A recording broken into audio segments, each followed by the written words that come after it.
Hello everyone, welcome back for another video.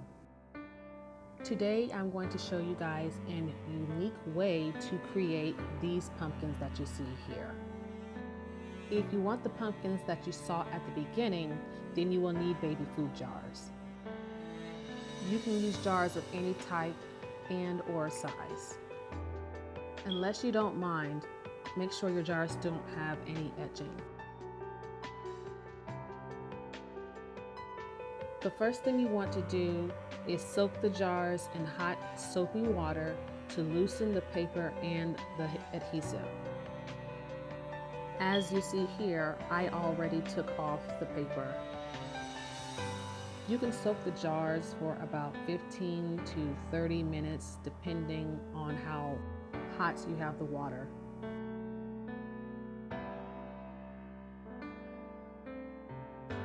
I used my nail to show one way you can remove the adhesive, but this can damage your nails. This was just a small section, so that's why I did this, but I strongly advise not to do this.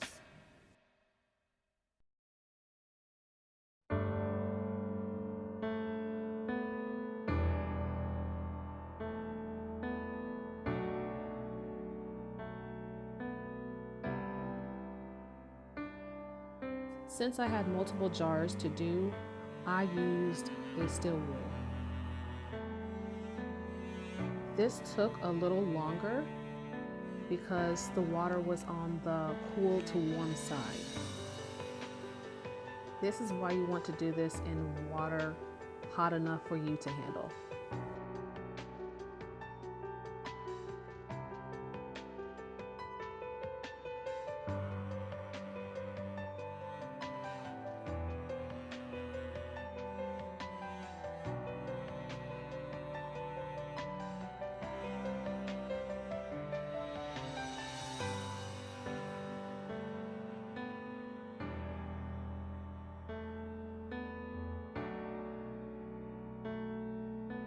After you're done rinsing and drying your jars, you want to check to see if there's any more residue left. If there is, you can get some rubbing alcohol and a rag to remove the rest.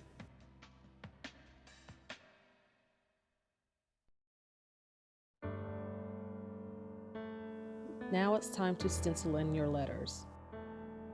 I use a dark washable marker so that I can see what I'm writing, but erase if I made a mistake.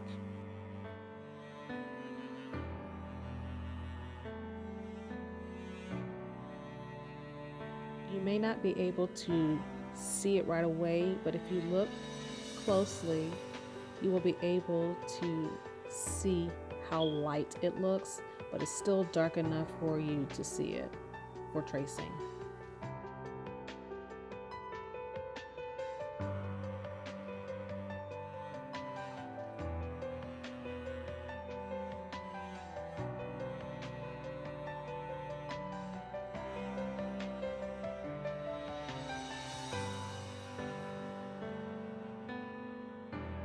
Look for an area on your jar where you want your letter to go. Figure out your letter size. I wanted my letters to be big, so my guide was the top and the bottom of where the jar starts to curve.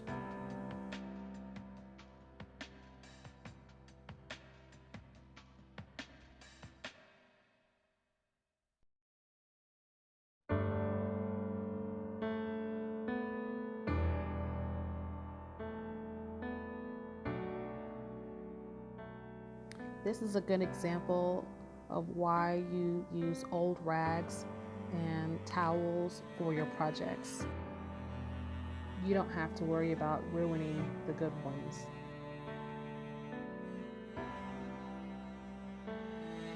Now, if you find that this method may be too hard or you don't have a steady hand, you can use stencils to trace your letters.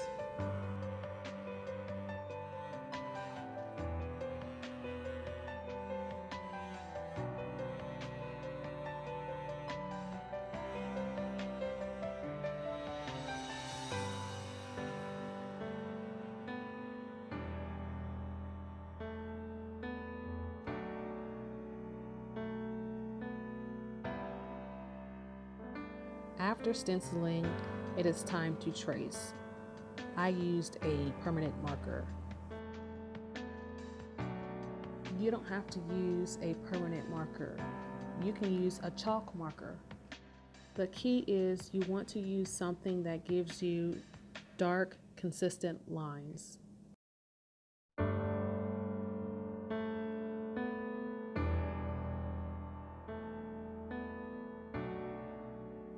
What I did first was traced over the marker with the permanent marker.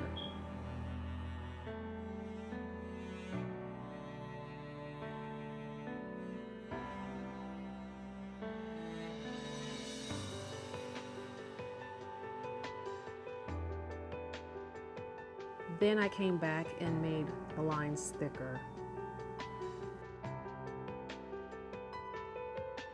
Again, if you find tracing or having a steady hand a problem, you can get stencils, you can tape them onto the jars, you can fill in the stencil that way, and that's how you can have your letters without messing them up.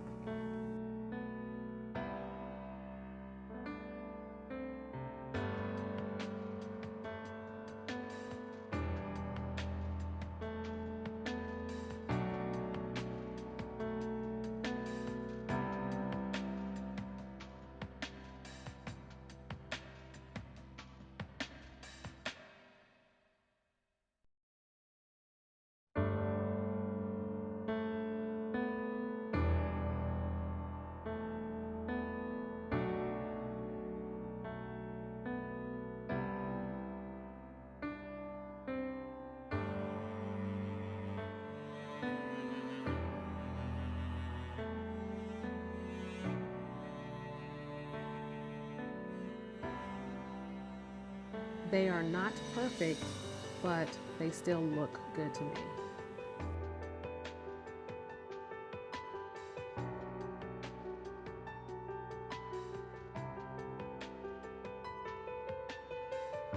Now it's time for tissue paper. I got this from one of my favorite stores, Hobby Lobby. You are going to take one sheet and cut it into 6 pieces as close to equally divided.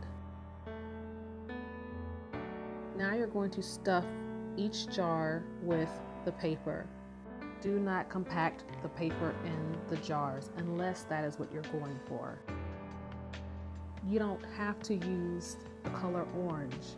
You can use colors like green, white, colors that symbolize the pumpkins that we see around us. This is a picture of the first time I made these pumpkins, but I will go into details about that experience later. It's time to move on to the tops of the jars. I did not prime these the first go around. This time I am. I wanted to use a white spray paint, but I was out, so I used a white matte paint. I painted on a thin layer. I wanted my lids to be brown, so I combined these 2 colors together to get the color that I wanted.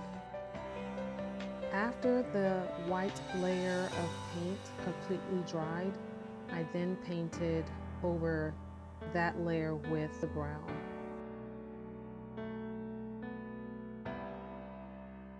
Of course, you don't have to paint. You can use spray paint, which probably will make this a lot smoother, but use what you have. You also do not have to use brown. In fact, I was going to paint these green, but I decided to stick with brown.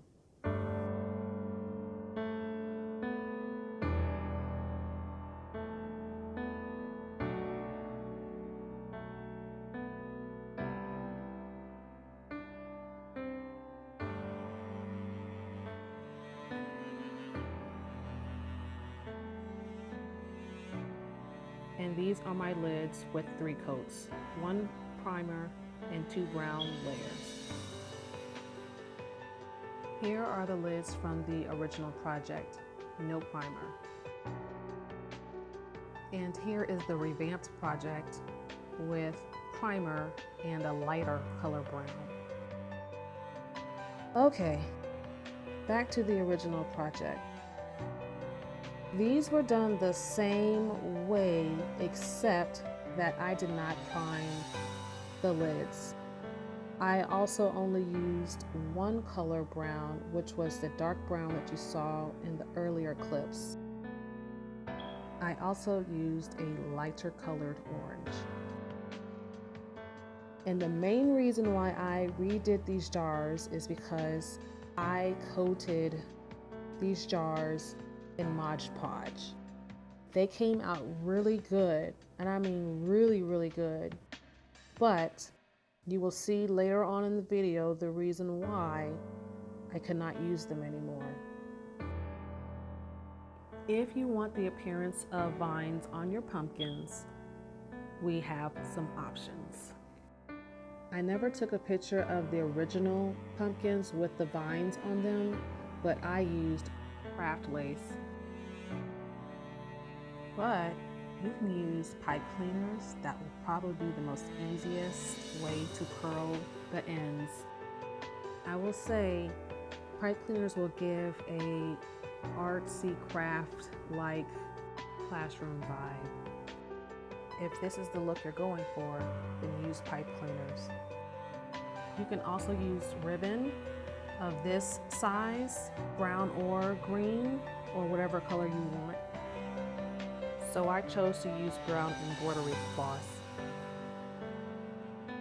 I cut 6 12-inch pieces of floss, and then I double tied each piece under each lid of the jars. I gathered both pieces of string together and then used a toothpick to roll the string until it could not be rolled anymore. Then I positioned it in such a way where it will not unravel. What we are creating are the curls on the vines. I used a flat iron to heat up the string or the floss so that it will curl. Similar to how you curl or flat iron your hair, we are curling the floss.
And this is how it looks so far.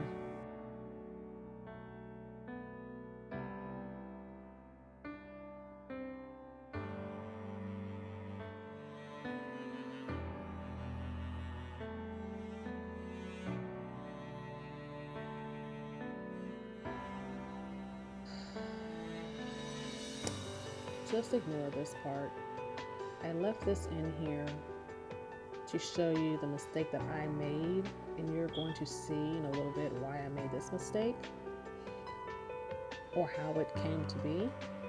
But I wanted you to see what happens when you do not read. Reading is fundamental. So the matte spray clear paint gave these pumpkins a frosty look. Now it's not bad looking, but this is not what I was going for. So if you like that look, then use the matte clear spray paint. I did not like that look. And so what I ended up doing, which made this project longer than what I expected it to be, I got some acetone, some cotton balls, and I had to rub these things down to get the spray paint off of the jars.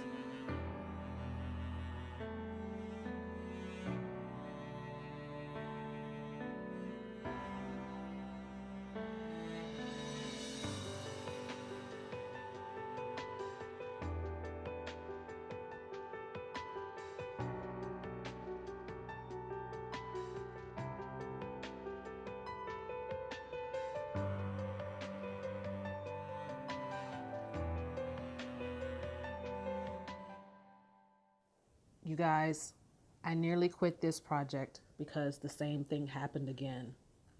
It wasn't frosty, but I believe I sprayed the spray paint too heavy and it ran, but it also gave like a crusty white look to it. And so I basically had to do the same thing that I did when I had the matte spray paint mishap. So I just decided to clean everything off, and I did what you see here, which was just take some clear nail polish, paint it over the letters, and then I went back over the letters with a black Sharpie and then painted the letters with another clear coat of polish.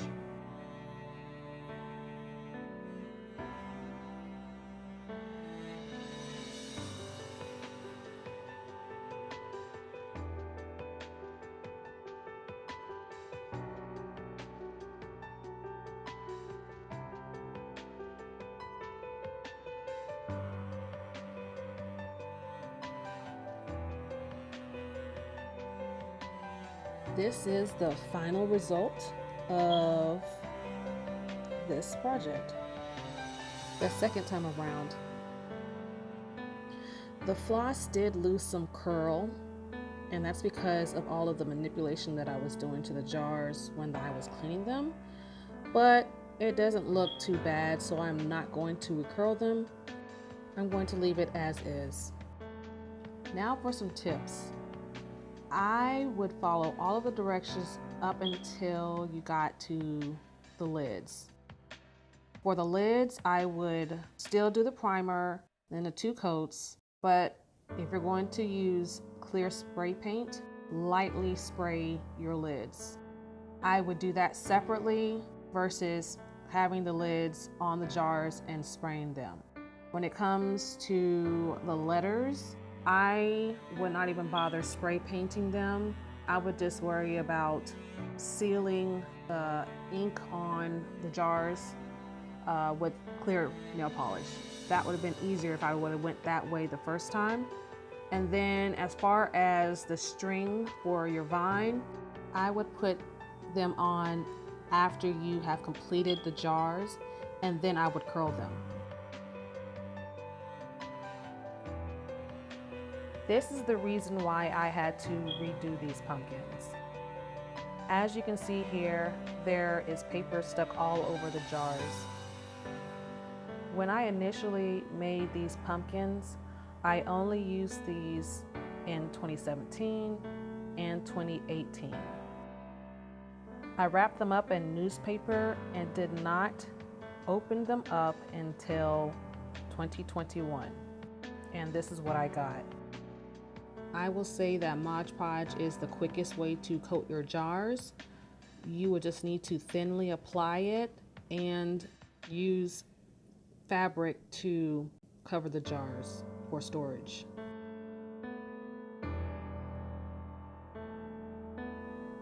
I appreciate you staying till the end of this video.